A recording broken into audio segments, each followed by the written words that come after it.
Not that long ago, I highlighted some statements made by David Graeber, who's an anarchist anthropologist, who said that elements on the left are embracing fascistic philosophies, such as there is no truth but power.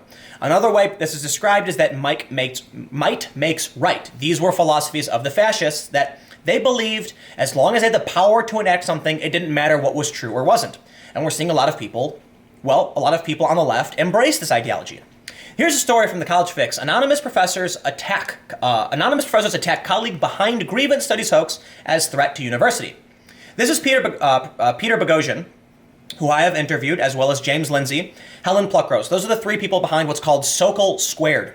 They drafted a bunch of fake studies and submitted them to legitimate peer-reviewed journals, and many of them were accepted and approved, thus proving that they could pass ridiculous stories about social justice, what they called grievance studies, and so long as it adhered to a certain ideological framework, it would pass.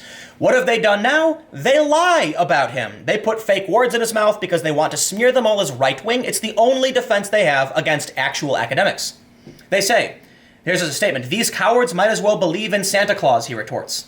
Peter Boghossian's colleagues believe he likely committed academic dishonesty by seeking to publish several hoax papers in peer-reviewed academic journals associated with what he calls grievance studies. The Portland State philosophy professor would like to respond to their concerns in person, but he can't. The 11 professors and one doctoral student left their names off a letter to the editor published by the student newspaper Friday, while including their titles and departments. "We have opted to communicate our concerns through a collective identity rather than individually," they wrote in a disclaimer on the letter. Boghossian has not only indicated his less than collegial attitude through his hoaxes, but has actively targeted faculty at other institutions. "None of us wish to contend with threats of death and assault from online trolls." Sure, you can't blame Peter Boghossian because the internet's a bad place. One thing I find really fascinating about these regressives when it comes to issues of censorship, they're surprised to find out that there are children on the internet who say dumb things. They're also surprised to find out that people can be mean. It's almost like they don't go outside. What would happen if you went outside and confronted someone saying mean things? They'd say mean things to you. Why do you think you're somehow now impervious to mean things on the internet is beyond me. Boghossian and his partners in the Hoax Project, which got 7 papers accepted and 4 published, expressed their amazement at the anonymous hit piece in a video Sunday. He twice refers to the Diversity Board, apparently PSU's Global Diversity and Inclusion Office, as an institution that may investigate professors who speak up in defense of Boghossian.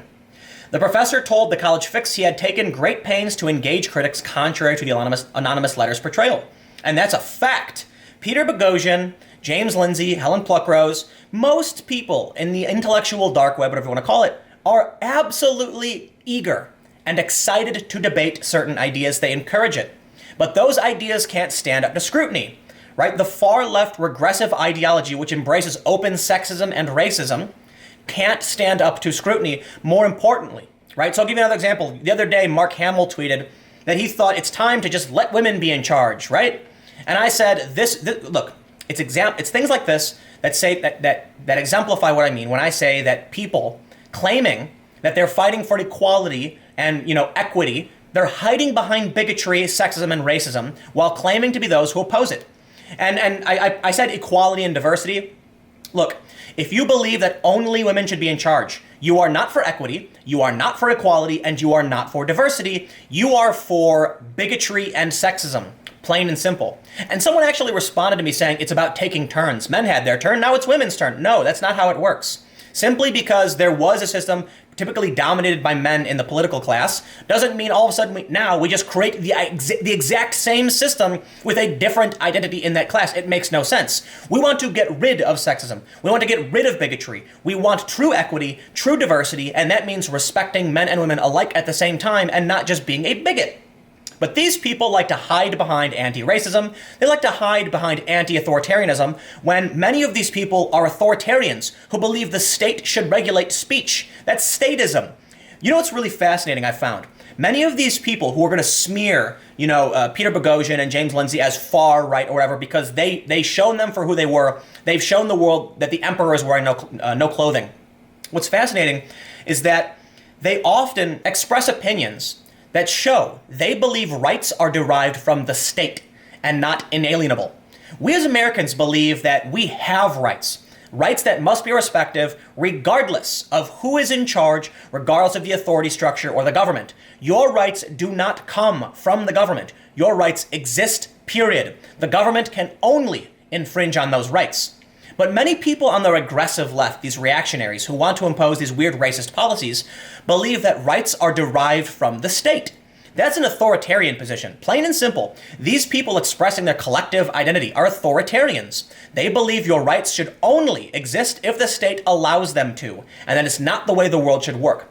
The reason we have been able to grant rights, and I don't mean like give them the rights. The reason we've been able to remove the infringements on rights for minority groups, for marginalized voices, is because we recognize their rights exist regardless of government. And the Supreme Court ultimately, would relent and say, no, look, these people as human beings have rights. The government can't infringe on those rights. Imagine if it was the other way around. And it came to a point where you'd have to say, I would like this right. Okay, well, we're gonna check whether or not the government should grant you that right. That would not be a fun place. Your rights exist. If we have to fight for the government to give you the right, many people wouldn't fight for you. They would say, I don't care what rights you have. I have my rights. You go deal with yourself. When Boghossian moderated a discussion with the fired Google engineer James Damore earlier this year, he told the audience that all tenured and tenure-track women's studies professors he had been invited to be with us tonight on stage for a conversation, not a debate. The same invitation was available for a future event on intersectionality, he said. In a phone interview Monday night, Boghossian compared this effort to having a conversation with someone who believes in Santa Claus. These cowards are the very same people who laud and champion diversity, yet spurn one of the few heterodox voices on campus, he said. I'm not a hardline dogmatist, and he's never voted Republican. He's also not tenured, leading Boghossian to previously predict PSU will fire him. The PSU Vanguard, which published the anonymous letter, is also catching heat for not only publishing an anonymous letter, but mocking Boghossian in cover art and inside graphics. It also failed to verify the accuracy of his partners' names, referring to Heather Pluckrose, editor-in-chief of Arrow magazine, and James Lindsay, a mathematician and author. Pluckrose's name was corrected to Helen sometime Tuesday, but Lindsay's name was still misspelled. Did I call her Heather? Maybe I said her name wrong too. No, I think whatever. The anonymous colleagues are obviously enraged at me, to the point where none of them caught the misspellings before submitting the letter, Boghossian told The Fix. I think it's also fair to say they have no idea what they're talking about. If you don't even know the names of the people you're accusing, perhaps you don't really have an argument. And this is what I find to be true in many of these circumstances. Why publish an anonymous letter? Put your name behind your work and stand up for what you believe in. Otherwise, you are a coward. Yes. Will people online be mean to you? For sure. Do you think people leave me alone? No, I have lies swirling about me all over the internet all the time by people who know they're lying and are doing it to try and damage my career. You know what? I just stopped caring at some point, because you have to realize at some point, no matter what you do, someone is going to hate you, and there is nothing you can do about it. Because that's how people are. It's what they do.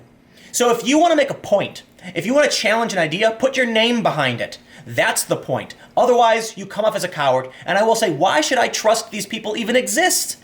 The paper wants to write a smear piece against him, and they claim these people are real. Well, those people never put their names on it, so I'm going to say their statement means nothing to me. We have some tweets by Andy Nyo here.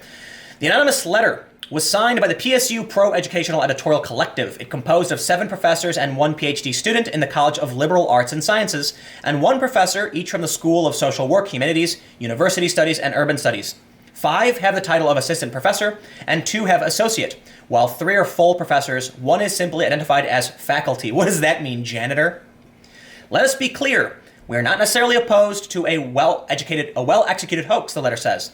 But the first attempt by Boghossian and Lindsay, 2017's conceptual penis paper, was a failure because it was only accepted by a generalist social sciences journal that operates on a pay-to-publish model. Their 20-paper project with Pluckrose, which convinced feminist journals to accept papers on, I can't read that word, abuse culture in dog parks and a feminist version of Mein Kampf, was actively harmful because of the strain it put on unpaid peer reviewers, the letter says. The anonymous scholars branded the trio a clown car of hoax writers who practice the contemporary bullying style of Trumpist politics. And there you have it. They've been smearing them as right-wing Republicans nonstop. There have been other journalists, there have been other professors on Twitter saying, make no mistake, this is a right-wing attempt at smearing the left and their ideologies and things of that nature.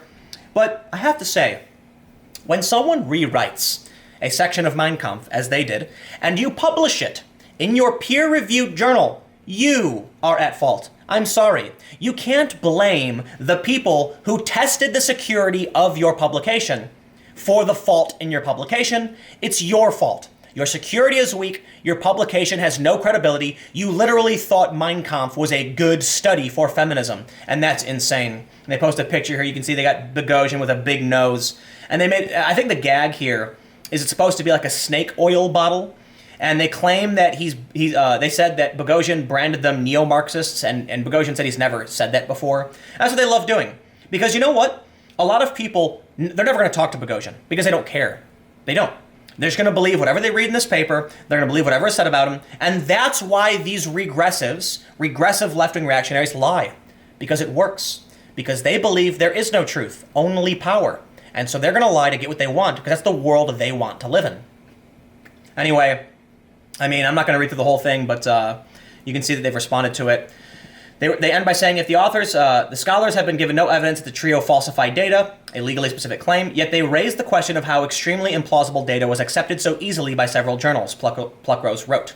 So, well, there you have it. I'm going to get out of here. Thanks for hanging out. I will see you guys on the main channel, youtube.com/timcast, tomorrow at 4. If you haven't been to youtube.com/timcast, I'll tell you this, you are not there right now. This is Timcast News. So go to the other channel, there's more videos. I'll see you all next time.